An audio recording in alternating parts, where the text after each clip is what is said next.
Welcome back, everybody. This is Excel 10 Minute Leaders Live. My name is Graham Brown. Looking forward to this session. It may not have actually started because we were chatting away off air there. We were so getting into the small talk. This is really what it's going to be about today. So helping us understand the power of small talk and networking, especially in this remote world, if I can use those words, the new normal and all those things. Joining us, Will Kintish, all the way from Manchester, England. Will, welcome to the show. Thanks for inviting me, Graham. We had a good chat there. It was in danger of delaying the show for another 15 minutes. It's underrated, isn't it, small talk in business? What are your thoughts about it? Do you think we kind of just get to the more transactional stuff too quickly? Small talk, Graham, is the glue that solidifies the relationship. So, for example, if you go to an event, never, ever, ever start off with what do you do? Always start off with something like, what's the best thing that's happened to you today? Or what made you come to this event? Or where have you traveled from? Something to get the show on the road without business. Business always comes later, Graham. It's a small talk that starts the relationship and bonds it together. Yeah, you're looking for commonality, aren't you? You're looking for something, a hook. You're throwing them an easy ball to knock out the park, so to speak. That maybe they say, oh, I've come from this area and, oh, I know somebody there. Simple as that. Simple as that. The link is the key to the whole thing. What have we got in common? And of course, if we go to a conference, I've gone for one reason, you've gone for another reason, we've got something in common. It might be slightly different. And we both traveled to get there. So, yeah, it's dead easy, really, isn't it? Yeah, well, you make it sound easy. So I'm here to learn, and we're here to learn from the master. So we've got 10 minutes together, Will. Are you ready for this? I'm raring to go. Let's do it. So, business cards first. What does it say on yours? It says, Will Kintish, FCA, FPSA. So what do those letters mean? FCA, Graham, stands for Fellow of the Chartered Accountants. You see, I spent 36 years in prison as a chartered accountant. I qualified in 1971. I'm still a chartered accountant 50 years later. I've decided to keep up my membership of the Institute of Chartered Accountants. And then 21 years ago, I left accountancy to do what I do now, which is show people how to develop their networking skills. And I have been rewarded and recognized as a fellow of the Professional Speaking Association. So that's what's shown on my card. 2 fellows, both of which I'm very proud of and worked for. They're not poles apart, though, are they? I mean, I met a number of accountants, and there are the bean counters. But the best accountants I've met are actually quite passionate about small or medium-sized businesses. They like talking to business owners. They like networking with them, getting to know them and finding out. Those are the best accountants, aren't they? Too many don't do that. The ones you described there are the ones who succeed in their careers. The ones who think it's just about bean counting, will just get through life in an average way. So you're absolutely right. I have to admit to my audience that I was a rubbish accountant, but I was brilliant at people liking me and trusting me, which is the key. I'm sure you've heard the textbook. The 3 key steps to every relationship, Graham, is know, like, and trust. So when the job got hard, technically hard, fortunately I was in a partnership and I had to give it to my partner and said, look, this client's got a problem. Will you solve it for him or her? I didn't do the technical stuff. Anybody can do the technical stuff, but it's bringing the clients in and keeping the clients. That's the hard bit of any profession or any business whatsoever. And knowing their problem as well. No, that is absolutely. a skill. I used to go on lots and lots of training courses to understand the headline problems that were going on. And then when it got into the technical detail, as I say, somebody else had to deal with it. So, yeah. That's a good partnership, though. That's what they're about, isn't it? Absolutely. Somebody who's good at that, backed up by somebody who has the expertise.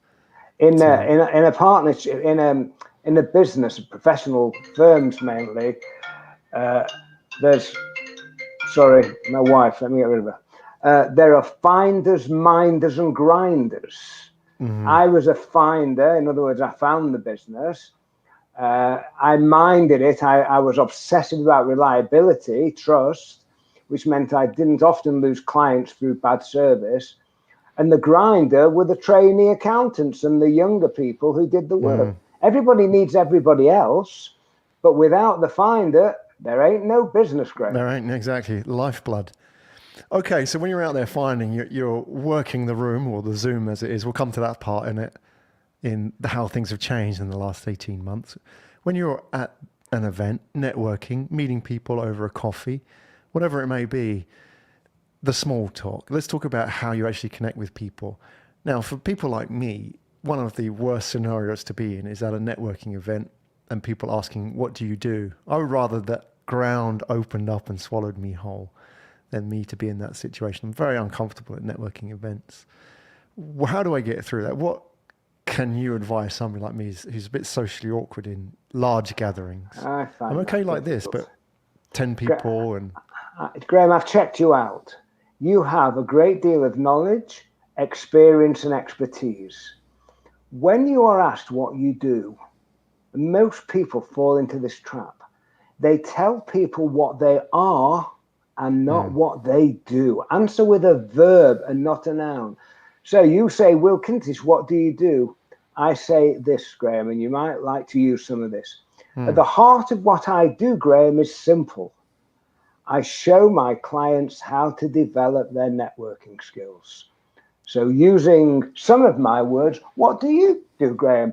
At the heart of what I do, Will, I produce interesting, exciting podcasts to raise to share my speaker's knowledge or something like that. You'd have to work on it. That's a lot better. I help people tell better stories. I have a foible about the word help. Maybe you could, everybody uses the word help. So I show my clients how to develop. So maybe you can tweak yours a little bit, but stories is a nice word. Find something that goes with stories. I listen to my guests' stories. I mean, it's like a bit of a verbal striptease.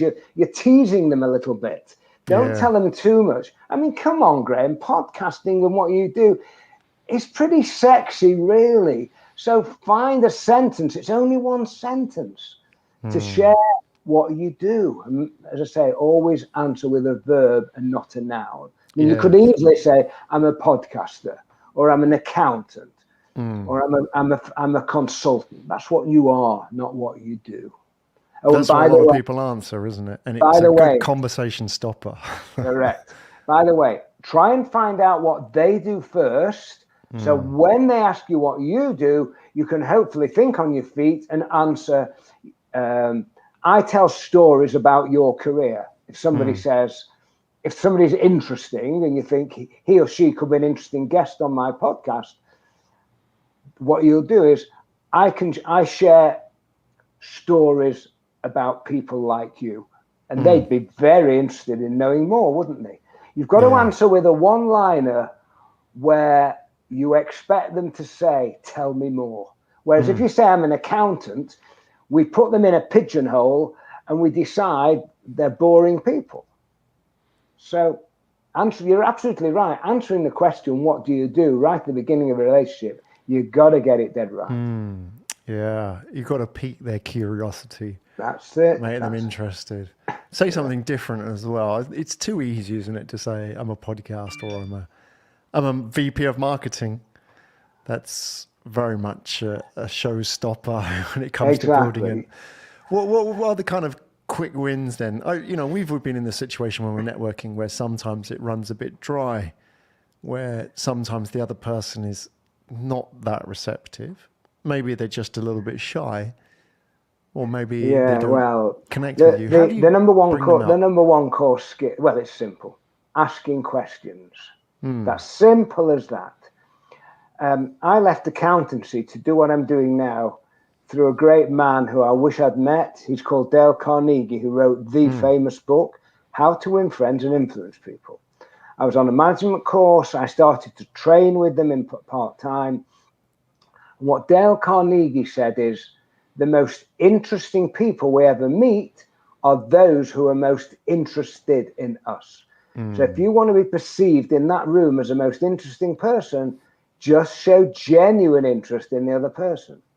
The problem then comes, Graham, is that you start asking me a question and I answer it. You ask me a second question, I answer it. You ask me a third question, and then we get to the fourth question, and I've not asked you anything. I mean, I know it's slightly different today. You should be beginning to think, Will Kintish isn't interested in me.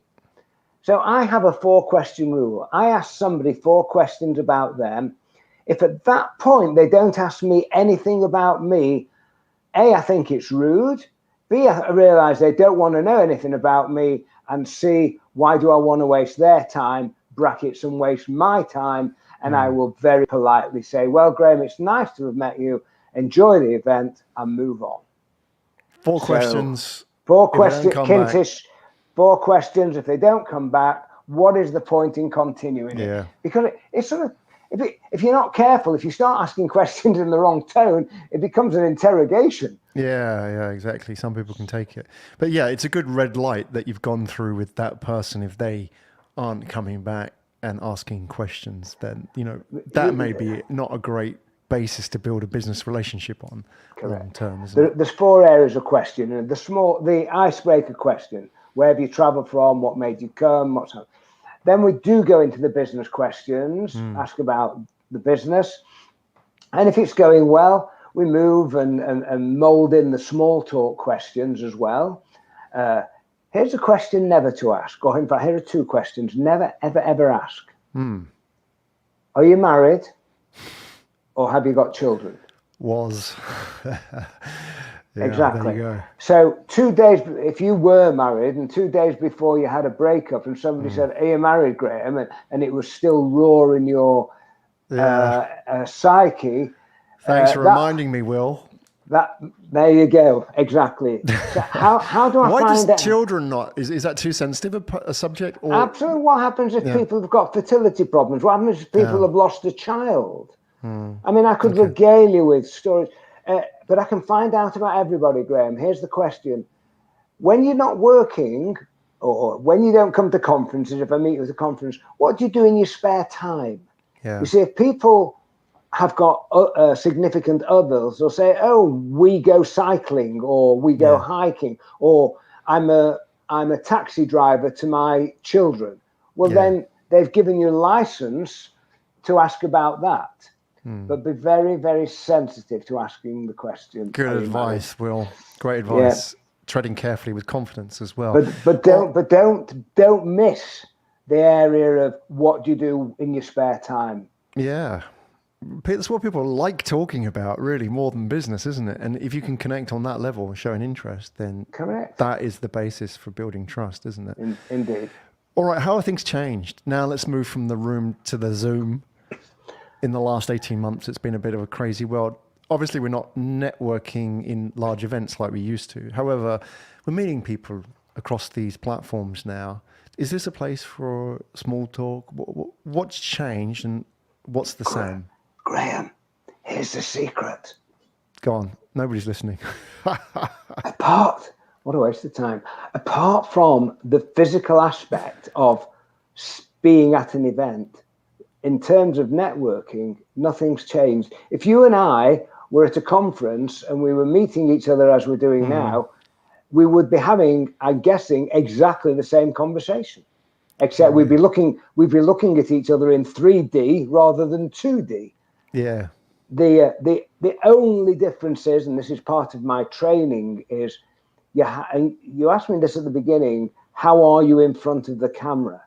I mean, I had a meeting with an accountant yesterday who I've known for many years, and he had the window behind him. So, of course, I couldn't see him. I mean, I know what Richard looked like, but I could not see him because he was just a silhouette. So the only difference is making sure you've got decent lighting, decent sound, making sure that if you do have kids in the house and you are about to go onto a business Zoom meeting, you warn the person, look, I've tried to tie the kids up in the other room so that because I put Disney Plus on, but I apologize if they come in and interrupt me. These little things are really the only difference, because networking is just communicating. We do it Zoom or Room. Networking is asking questions, Zoom or Room. If we spot an opportunity, Zoom or Room, exactly the same. So the answer is there's virtually no difference. Great. Having said that, my strong advice to my audience is you should not be spending too long trying to start relationships online. My advice is, if you've been in business for some time, reinforce, re-energize, and reignite past relationships. Pick up the phone. I know it's a bit quaint and old-fashioned, this, Graham, but pick up the phone to past connections, see how they're getting on, see how they've coped in the new world order, etc., rather than trying to start new. If you do want to start new, use LinkedIn. So if I'm linked to you and I have a look at some of your contacts, I say, Graham, I see you know the head of learning and development at such a law firm. I'd love an introduction. So whilst I do want some new business, new connection, I would never go cold. I would ask you, who knows me, to introduce me. Great advice. Will Kintish, everybody. Where do we find out more about you? It's so simple. LinkedIn is my big thing, but if you're going to invite me to LinkedIn, always send a personal invitation. Say, Will, I heard you on the Graham Brown Excel podcast. Shall we link in? At least that way I know that we have something in common, i.e. you.